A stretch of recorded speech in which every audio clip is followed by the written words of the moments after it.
Hi, my name is Jill. You are here at Road Culture Rules, and today we're going to keep moving on with this idea of how road and rural culture can have a very good relationship. How can the RV, van life people, trailer people hook up with the homesteaders or farming and ranching people? We're going to broach that subject here, but before we do that, we're going to take a deep breath, inhale, hold for 4, exhale. See you on the other side. And what you're going to be looking at is a little video I made of my farming experience here, the farmer, and the fact that YouTube just yanked all the audio out of it, so we might as well enjoy it while we're talking about this subject. Deep breath. See you then.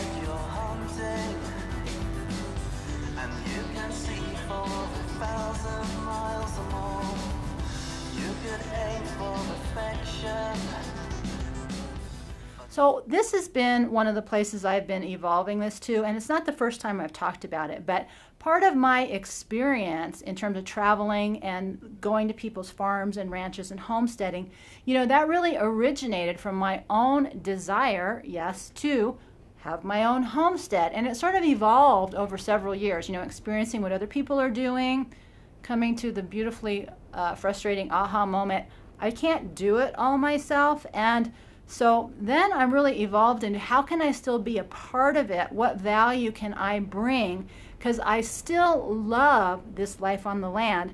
I just know I can't own it and do it 100%. It's just not going to happen.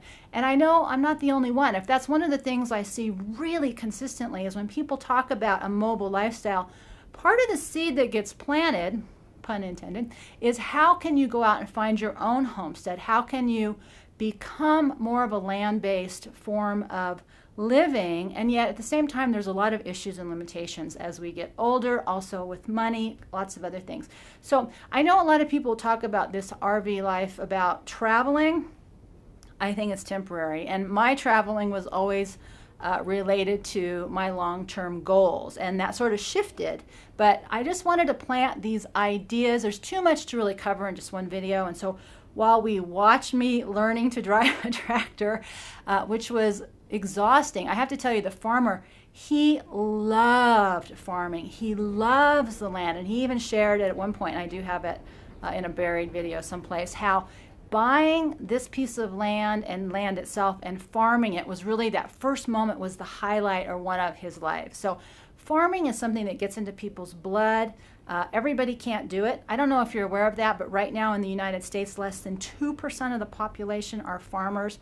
Farmers have a suicide rate that is higher, double that of veterans, and there's nothing that's harder work or less economically fulfilling than farming and ranching. It is a hard life. It takes an incredibly dedicated soul, body, mind, and soul to do it, and the best people you will find in the world are the people who are working the land, which is why I love hanging out with them. So just as kind of an overview, how could this RV mobile nomadic lifestyle really intermarry with people who already have a homestead? Because that's sort of been my big takeaway. And so there's lots of issues, but we're just going to cover some general topics right now. And the first one is really as we age, and the farmers are aging. Average age of a farmer is 58. As we all know what that is entailing as time goes by. So they're getting older. They have the land, they have the resources, they have the skills, and they have the wisdom, and they have the desire. Most of them need physical help. And so aging is a multi-faceted subject, not just the farmer, not just you, but maybe how those things could work together. One of the things you'll see if you look at traditional nomad mobile living is how agriculture takes advantage of nomadic people, whether it's the migrants, whether it's the RV people going up to the beet harvest up north. And so I'm not talking about that kind of relationship. I'm talking about a shared experience in which you establish what everybody's bringing to the party and what everybody wants out of it.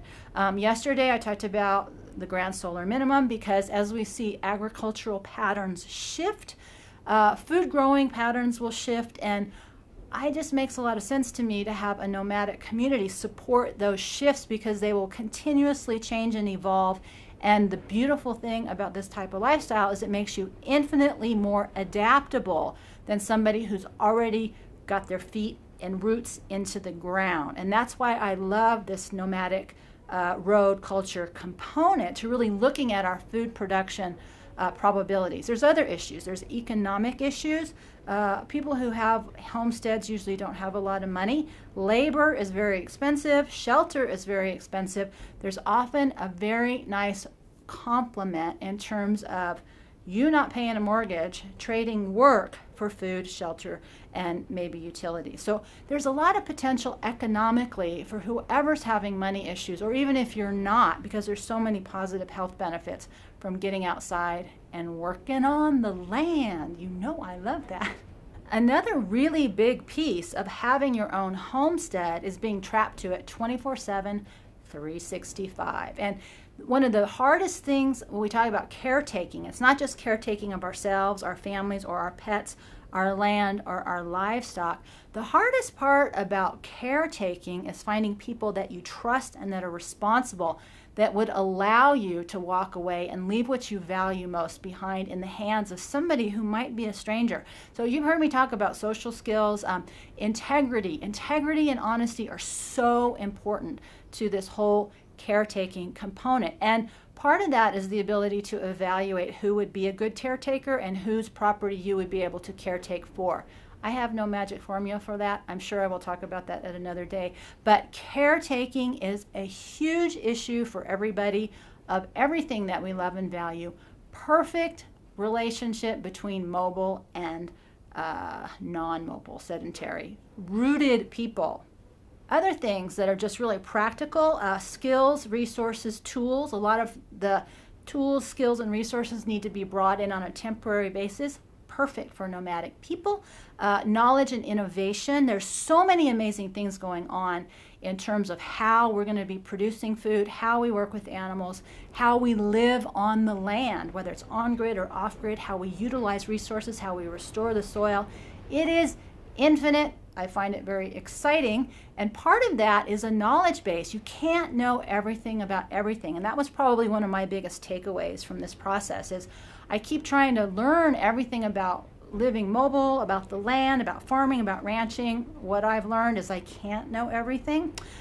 I know, it's a shock, but when we can take a skill, we can kind of master that skill instead of trying to know a little bit about everything. It's really an exciting idea about how we can come together with our knowledge base and contribute. And that's really where I see knowledge and innovation as part of this road-rural connection. The other things are really simple, things like isolation and companionship. Lots of people are living alone, and lots of widows, lots of older women who just have everything that you need in terms of the land, but they're isolated. And so there's opportunities for building and forging really positive relationships in which everybody wins. I'm not advocating anybody take advantage of anybody. And the last one I'm going to touch on here is health and health care, which is going to continuously evolve to be an issue. And I don't have any perfect magic solutions for that. I think it's still in its infancy. Our healthcare system and our caregiving system are going to, I believe, soon become like overwhelmed. And so I think that in addition to the traditional insurance-based options, we'll also start to see some more innovation and creative solutions. And that's part of this relationship I think that we can build between people who want to be mobile and people who are stationary, and how we can create a more positive homesteading relationship with each other based on one or all of these ideas. So I think the final point I really want to make on all this is part of what happens is we want to find an easy solution that we can move into. And what I can tell you from the last 6 years of really exploring these ideas is, one, there isn't one. There's a few structured things like woofing, which I'll talk about another day, but for the most part, it's completely a wild card and something that has to be established one-to-one relationship building. And I'm going to be making another video talking about how to really start that process and maybe make some of those decisions and choices for yourself. But in this one, I wanted to just plant this seed as an idea about why I'm kind of really passionate about this intersection of road and rural culture, as I like to call it, because I think it will be a huge component of our future and how to revitalize the rural areas and the small towns, which is what I get excited about. So that's it for today. So before we go, we're going to take one more deep breath for the road, as I hope you'll rise with the sun in your eyes, love in your heart, feet firmly on the ground as together we walk on Survival Road, one step at a time. And I hope you enjoyed watching me drive the tractor. And with that, we'll see you next time. Reaching out to a future life you're sure.